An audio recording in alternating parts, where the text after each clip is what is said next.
Can you hear me? Are we rolling? Am I on the air?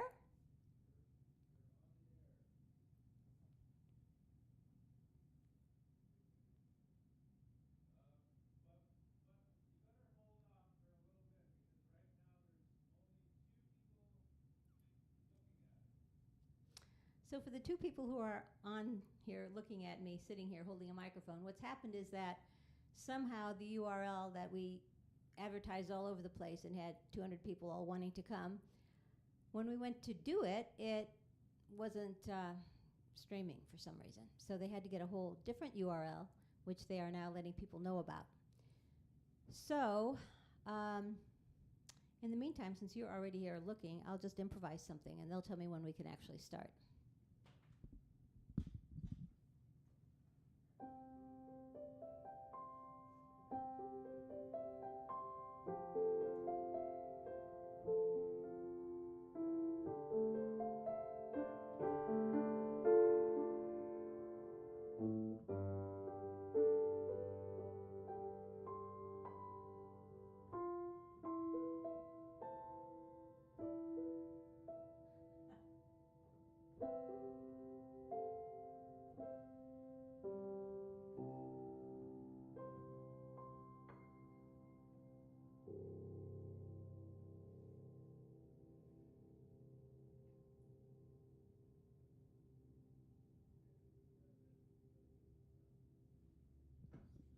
It's an interesting thing, all these Zooms and,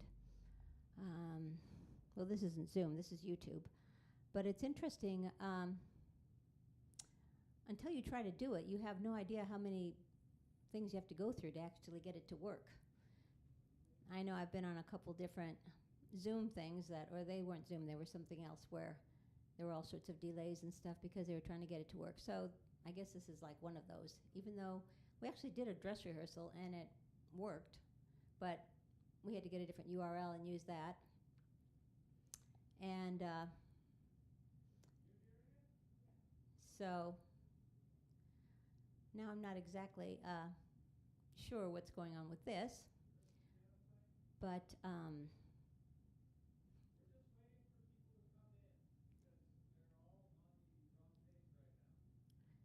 they're waiting for people to come in because they're all on the other link, and I guess they're commenting to them to tell them which URL to go to. So hang tight, get yourself a cup of tea, a glass of wine, and I'll be back in a minute, all right? Okay.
So I really apologize for the delay in this. I never realized all the intricacies that go into trying to do something on the internet, like a Zoom or a webcast or something. Right now we're waiting for a lot of people who are at the other link that we had given out, which we thought was what we had to do. That wasn't working. So they're all tuning in right now. So in the meantime, I will talk to you. And if you think of putting in the comment bar who's here, then I'll know after the show. But for those of you who are looking at me saying, well, that looks like Raven, not Pauline. As you know, many of you don't know, but my nickname is Raven. Raven Kane, that was my rock name. And Pauline Frechette is my given name, the name I was born with. And I use that as my composer name. So anyway, I think I'm going to start anyway. Tonight, usually these home concerts, I have upward of as many people as we can fit in a living room, usually up to about 50. So since you're out there in your own home and I'm here in my home, I thought tonight you can just imagine being in my living room here, and I'll imagine being with you. And I even thought, well, as long as we're in the world of imagination, let's take the ceiling off and we could be under the stars. I like the idea of an intimate concert under the stars. And you'll see I have candles lit. So if you have candles at home, you can light some candles or get yourself cozy, because this is, like the album's title, an intimate story. There are stories to every song. I know many of you out there are writers or songwriters, and you draw from your personal experiences when you create a song. So the songs that instead of singing them, I'm playing them all. They don't have lyrics. They're piano compositions. And each one has its own story behind it. Tonight is all about beauty. I try to put beauty into the environment.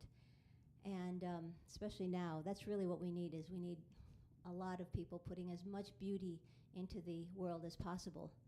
And I wanted to read a little quote to you from a cellist, incredible, beautiful man. He's passed away since, but his name is Pablo Casals, and I want to read you this quote.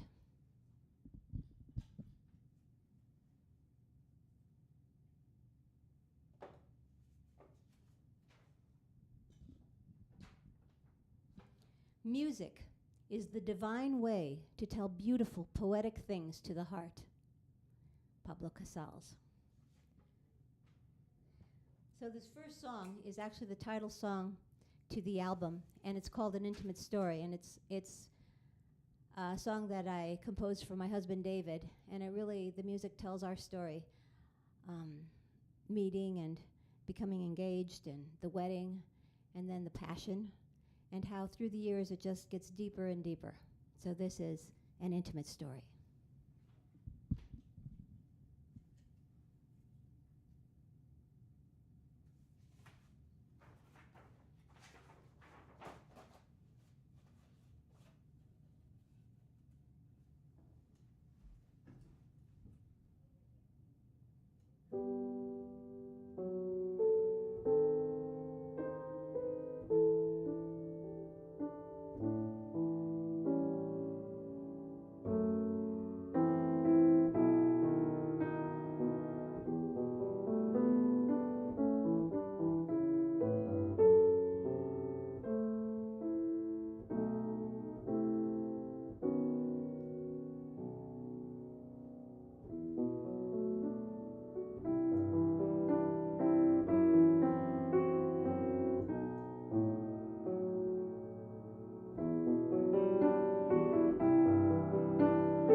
This next piece was inspired, well, that's a funny word, inspired, but it was composed for people who I have loved and lost who have passed on from this life. And they're like, you know, special people, special friends, your relatives, they're jewels in your life.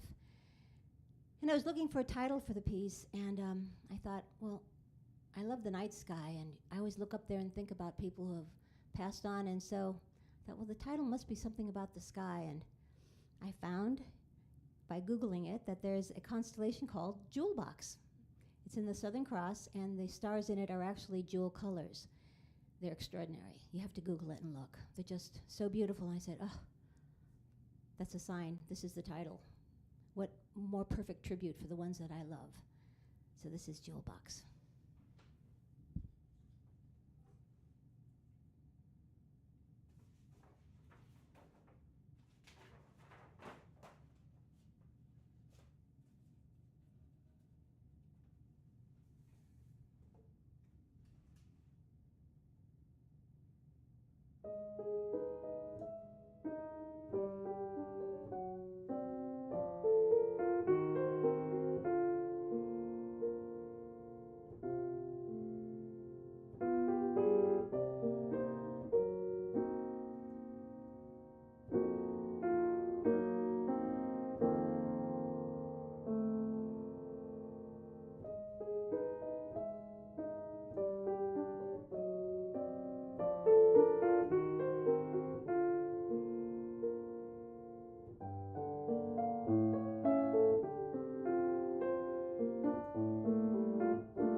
You know, everyone has I think, has a special place for different countries and in their heart.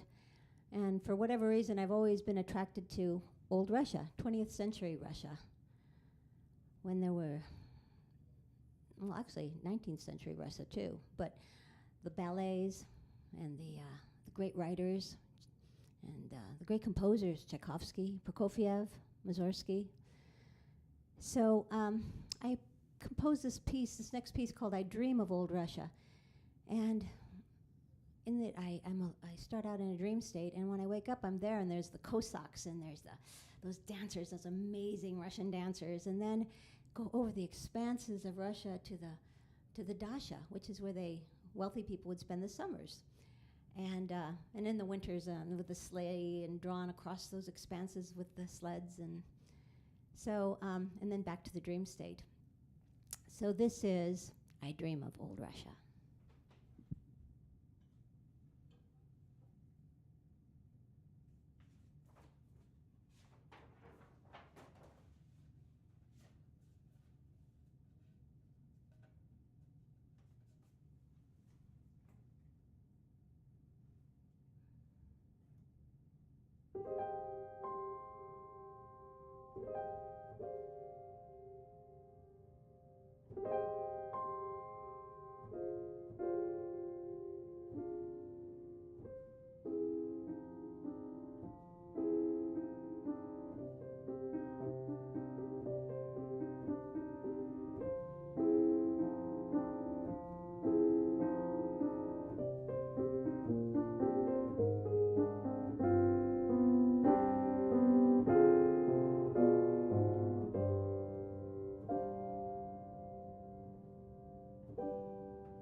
One wonderful thing that came from Russia, well, it didn't start in Russia, but they are certainly known for their ballets. And the choreographers who came from there, Petipa and, of course, Balanchine with New York City Ballet. And I'm a ballet fan from way back. In fact, I wanted to be a ballerina, but my mother said I was one of 11 children and too expensive, ballet shoes, tutus, all those lessons. So I played violin and piano. Still lessons, but only one violin, one piano, not a new tutu or toe shoes every week. But I love ballet so much. And this next piece I titled Diamonds, and I'd like to dedicate it tonight to all those dancers out there and choreographers who bring so much beauty to this world. And if you haven't been to a ballet, just go on YouTube and type in New York City Ballet or San Francisco Ballet or American Ballet Theater or Pacific Festival Ballet, and you will be amazed at how beautiful it is. This is Diamonds.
One of the things I really, really, really love to do is late at night, light some candles and hang out with close friends and philosophize about things, and sort of like what we're doing tonight here. Or by myself, I will just compose music. And a little funny story for you. I was living in New York City, and I had a third floor walk up, and the building was pretty much an abandoned building. Well, it was an abandoned building because everybody else had moved out because the building was going to be torn down, but I was squatter's right. I was going to stay there till the end. So I had my piano underneath my loft bed, right by this huge window. And in the distance, you could see all the lights of the 79th Street Museum, the History Museum. So it looked very beautiful. So it was about, midnight, 1 o'clock in the morning, and I was playing the piano, and all of a sudden I hear, and I had the window open because it was summer. Somebody starts yelling out the window, "Shut up, you're too loud." Okay. So I close the window, and I start playing again. A few minutes later, a brick flies through the window. Oh my God. So I call up the police. Yeah, I was always calling the police because whenever I was scared, I'd call the police, these great Irish policemen.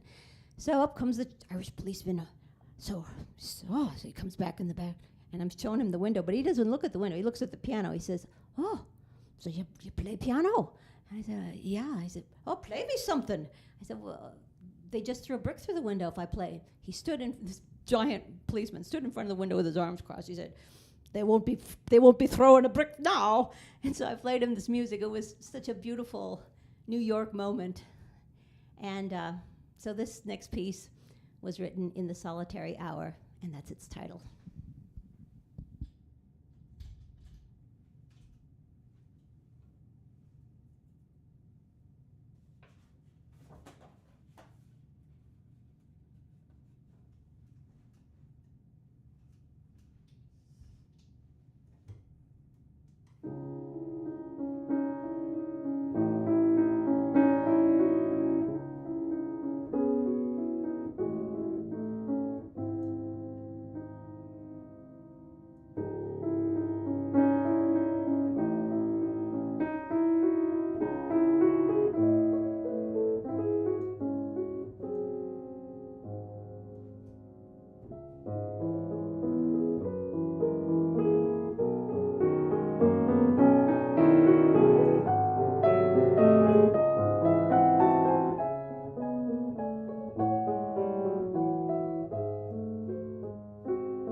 So I'll have to confess this is very different for me, playing to a camera instead of a room full of people, but I actually do feel you here with me, which is great.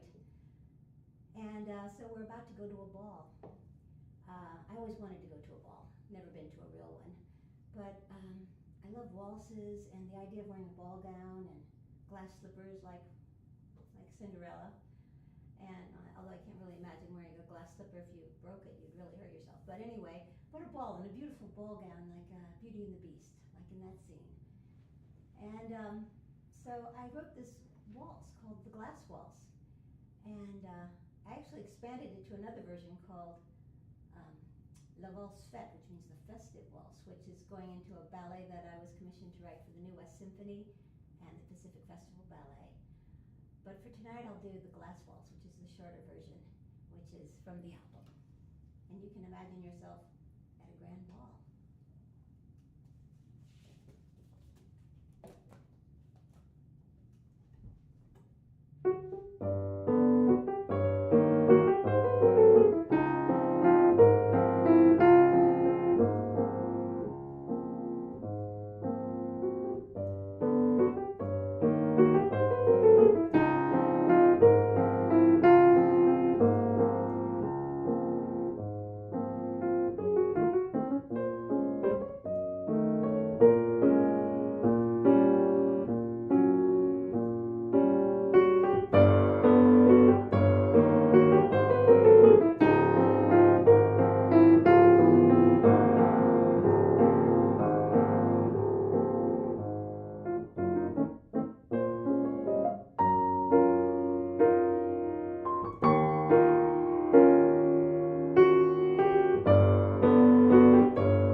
Can you tell I love balls and dancing, and it just kind of pervades my music because I'm so fond of it. This other thing that I'm very fond of are the night sky and the stars. And as you see, you're in my living room, and we took off the ceiling, so if everybody could just like look up into the night sky right now, and you'll see just it goes on and on. It's vast, it's infinite. And a friend of mine, Joe Sohm, who's an amazing photographer, a friend of ours up in Ojai, and he took the most amazing footage of the night sky at his home in Colorado, where it's pitch black, and I couldn't even imagine how many stars there were. So glorious. And usually in a home concert, I play this footage behind this next piece called Starry Night. I think I'll put it on. I think I'll make it and put it on YouTube, and then you can see it. But just imagine endless stars, and this is Starry Night. Be nice with a pas de deux to it also.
Well, I grew up outside of Chicago, the Chicago-Indiana border, northwest Indiana, not far from Gary, Indiana, which was a steel town, and we used to have storms, ice storms in the winter, big snowstorms, blizzards, and in the spring and summer, thunderstorms. And you hear the thunder, it's like really roaring thunder. My mother would say, "Don't be afraid, it's just the angels in heaven moving the furniture around." I always thought that was very funny as a child. But I decided to write a piece called Ice Storm, which is on the album. And then with the ballet, because the ballet was going to premiere in spring, I decided to make the ice storm into just a storm and to make it more stormy and include the ideas of thunder and lightning and stuff. So I decided tonight I'll play for you the storm.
Well, after every storm, there's the calm. After a summer storm, I don't know, with the spring storms, it has that wonderful earthy smell to it and just a feeling of, you can breathe again.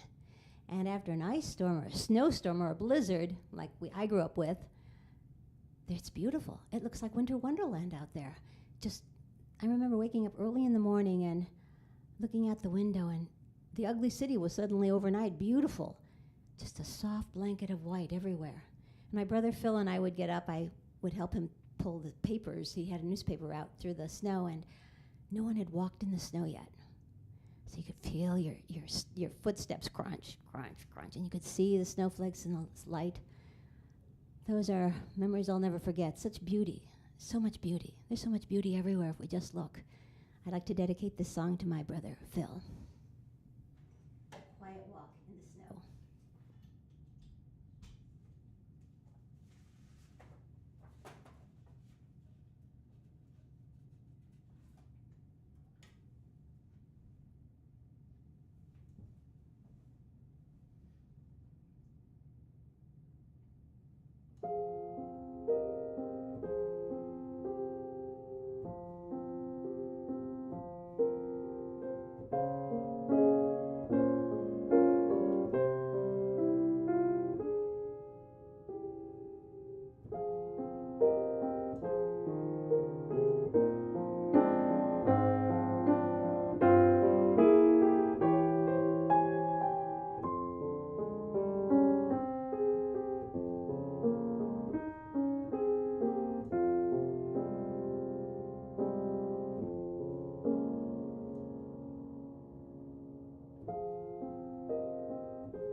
And I'm taking you back to Russia. This next piece was inspired by the film War and Peace and the novel War and Peace, which the film, of course, is based on. Now, there's been a lot of War and Peace movies, but the one that I love the most was the one that was released in 1966. It's Russian. It won the Academy Award that year for Best Foreign Film, and it's just extraordinarily beautiful, so beautiful. And the words of Tolstoy are they just go right to your soul, to your heart. And for those of you who aren't familiar with the story, because obviously my music doesn't have a lyric to it, just you'll hear in the first motif of the music, the prince is at this ball, and he gets word that Napoleon is at the gates of, they're ready to storm the city, and so it was a call to arms. And it was his duty, and the men's duty, they just left and off to war. The next section, the motif, is kind of introspective, and he's thinking of his beautiful wife, and she's pregnant with their first child, and what he's leaving behind. And then, but it goes into the next movement, but they have to go, it's their duty to war. And when he's in the war, he gets shot down. And in the movie, it's just awesome. You get the feeling of him going up, up, up his spirit, beyond the clouds. And Tolstoy's words are just so amazing. This is paraphrased, but something about life is so beautiful. Look, there's beauty everywhere. And meanwhile, underneath, down on Earth, there was fighting and war and people getting slaughtered and stuff. And then, of course, he comes back into his body and he's in the hospital. And the next motif, he's delirious, thinking of his wife and what's left behind. And then back into the war theme, because the war has to go on to save their city, which they defeated Napoleon and saved their city. So it has a good ending. And I wanted to read you a little quote from War and Peace, because especially now, during this time, I feel it's so appropriate.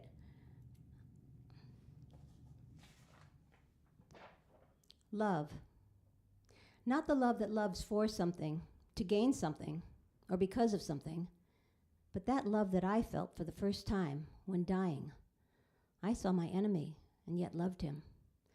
I knew that feeling of love which is the essence of the soul, for which no object is needed. And I know that blissful feeling now too.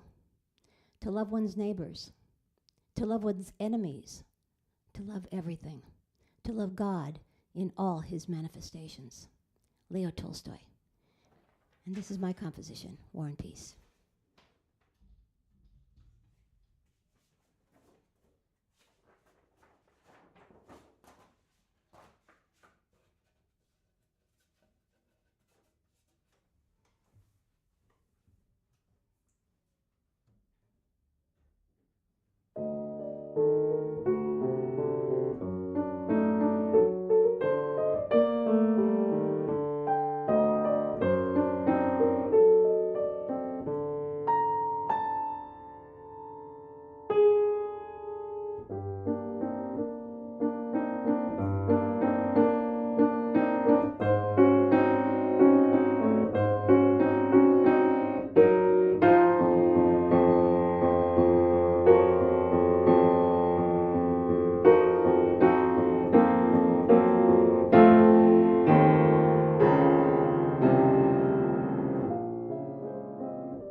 This next piece I composed right here in this living room at night, in the wee hours.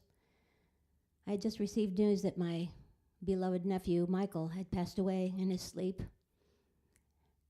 unknown causes. And I want to tell you about Michael. He was an inspiring person. He was only 15 when he got his pilot's license.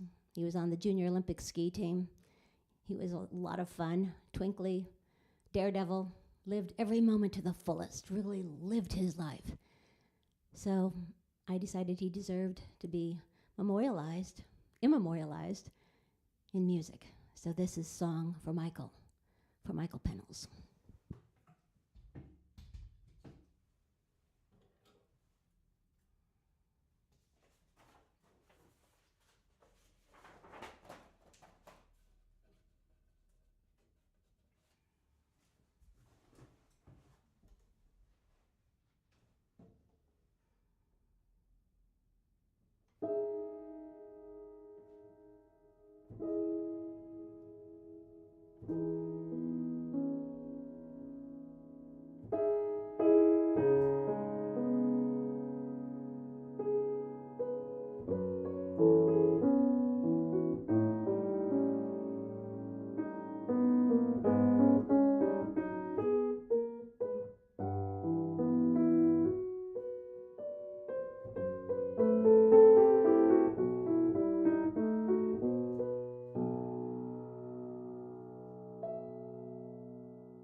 And that brings us to the last song on the album, and my last song for this concert. It's a piece I called The Sacred Mountains of Ojai. Now, Ojai is where we have another home, and it's just north of here, about an hour and a half from Glendale, between Ventura and Santa Barbara, if you've never been there. You go inland a little bit, and Ojai is just so magical. It's surrounded by these mountains that we call it the nest. You feel like you're in a nest. You feel like you're in a big, warm, safe hug. And they're very spiritual. The Chumash Indians lived in those mountains for 14,000 years, and they were very spiritual people. And you can feel that. You can just feel that spirituality. So 3 years ago, when we had just bought the home in Ojai, and it was almost done renovating the first floor, the Thomas fires hit. And they roared up to our back fence, and we had to evacuate at midnight. So here I was in Glendale, just praying, having everybody I knew pray that our house would be protected. And I just said to the spirits of those mountains, to God, please save our home, save our neighborhood. I'm going to write this beautiful piece of music. And my dear friend Joe Sohm, who I mentioned earlier, he has he put together this incredible video of all the works of the Ojai artists who had just had a show called Scorched about their experience of the fires. And so he put together this video to go to my music, and it premiered with the newest symphony. But you can go on YouTube and see that video, and you'll get a real sense of those of us who lived there and lived and got through that awful fire. And many people are having the same thing, so silent prayers for everyone who's going through these fires in California now. But this is the sacred mountains of Ojai.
I want to thank you all for being patient with all the troubles we had getting started tonight. And thank you so much for being here. I will let you know when the next home concert live stream will be. The next one actually is going to feature my cello suite that I just wrote, cello and piano, featuring the beautiful Paula Hochhalter on cello. And then a surprise guest, her son, Matthew Lewis, is an amazing banjo player, and they play the banjo and the cello together on Bach. It's just not to be missed. I will let you know that date. It'll probably be in about 3 weeks. So I would like to leave you with a couple quotes. As you can tell, I love quotes. This first one is from Beethoven. There is nothing more beautiful than distributing happiness to many people. Beethoven. And the last quote is from L. Ron Hubbard. You could say that the only times for which you were suffering are those times when you weren't nice enough, when you weren't kind enough, and when you weren't unmean enough. L. Ron Hubbard. So please stay safe, be kind, share your smile with everyone, and create as much beauty as you can and put it out there on YouTube, on your Facebook, whatever. Because what the world needs now is a lot of beauty, and we're all capable of doing it. Have a wonderful night. Thanks again for tuning in. Good night.